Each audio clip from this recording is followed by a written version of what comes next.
সুপ্রিয় দর্শক, আসসালামু আলাইকুম। সবাইকে স্বাগতম জানাচ্ছি আজকের গুরুত্বপূর্ণ সংবাদে। প্রথমেই জানিয়ে দিচ্ছি সংবাদ শিরোনাম। আরে দিকে দিকে একই শুনি, ছাত্রলীগ ট্যাগ দিয়ে ছাত্র শিবিরকে মাইর দেওয়ার ধ্বনি, আর সেই শিবির নেতার আহাজারি চিৎকার। দর্শক, এই মুহূর্তে আজকে আমি যখন নিউজটি রেকর্ড করছি আমার অবস্থাও ভালো না, তদ্রুপ ধানমন্ডি 32-এর অবস্থা আরো খারাপ। তা আমার অবস্থা আপনারা অনেকেই চাইলে ভালো করতে পারেন। যারা আমার নতুন চ্যানেলটি খুঁজে পাচ্ছেন না, এই চ্যানেলটা আগের চ্যানেল, এখানে নিউজগুলো আপলোড করছি। নিচে একটা কমেন্টে লিংক দিয়ে দিচ্ছি যেন আপনি আমার সবগুলো নিউজ দেখতে পারেন। সেই জন্য নিচে কমেন্টে ক্লিক করার পরে পিন কমেন্টে একটা লেখা আসে নতুন চ্যানেল লিংক, ওই লিংকে ক্লিক করলে নতুন চ্যানেলটা চলে আসবে। সেইখানে গিয়ে আপনাকে সাবস্ক্রাইব করে রাখতে হবে, না হলে আবার ওই চ্যানেলটা আপনি পাবেন না। যাই হোক, আমাকে পাওয়া তো সোজা, কিন্তু ধানমন্ডি 32-এর অবস্থান কি? মাত্র কিছুক্ষণ আগে শিবিরের এক নেতাকে ছাত্রলীগ ট্যাগ দিয়া মাইর দেওয়া হয়েছে। ওনার বাসা হচ্ছে বাংলা মোটর, ওইদিকে যাওয়ার সময় এই ঘটনা ঘটছে।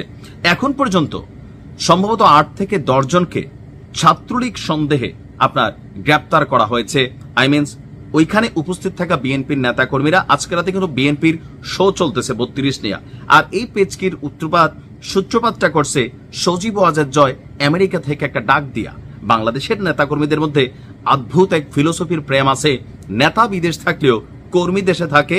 সুদিনে মানে কর্মীরা কাজে লাগুক না লাগুক, নেতারা কিন্তু কাজে লাগে। যাই হোক, তো এই মুহূর্তে সজীব ওয়াজেদ জয়ের যে ডাক ছিল ধানমন্ডি 32-এ আগামীকালকে যাবার, যেখানে সরকার আবার বলছে নৌ আওয়ামী লীগের এই দিবসগুলোকে বাতিল করা দেওয়া হয়েছে, জাতীয় শোক দিবস এই মুহূর্তে নাই। সো আনুষ্ঠানিকভাবে এই 15ই আগস্টকে পালন করলে আইনি ব্যবস্থা নেওয়া হবে। এর মাঝখানে সজীব ওয়াজেদ জয়ের এই ডাকে অনেক নেতাকর্মী হয়তো বা সারা দিয়া ঢাকার পথে, কিন্তু যাওয়ার আগেই আইন শৃঙ্খলা বাহিনী থেকে শুরু করে প্রশাসন বিভিন্ন জায়গায় কিন্তু অ্যাক্টিভিটিস চলছে।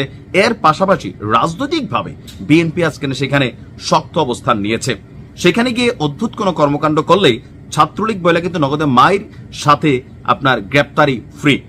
একজন ভাই তিনি গিয়ে সম্ভবত ভিডিও কল দিছিলেন, কারে দিছিলেন তিনি নিজেও জানেন কিনা জানি না, হয়তো জানেন বাট আমরা জানি না।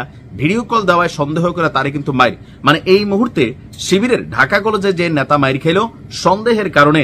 তো এই মুহূর্তে যারাই 32-এ যাওয়ার চিন্তা ভাবনা করতেছেন, অনেকে হয়তো মাইর খাওয়ার সম্ভাবনা আছে।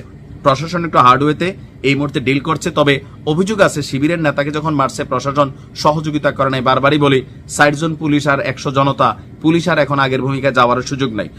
তো নানান আপডেটগুলো আপনারা যারা নিউজগুলো দেখছেন, এই মুহূর্তে নির্বাচন ঘিরেও আরো কিছু বক্তব্য আছে। তো প্রতিদিন আমি আমার নিউজগুলো আপডেট করছি নতুন চ্যানেলে নাইম কোরিয়া।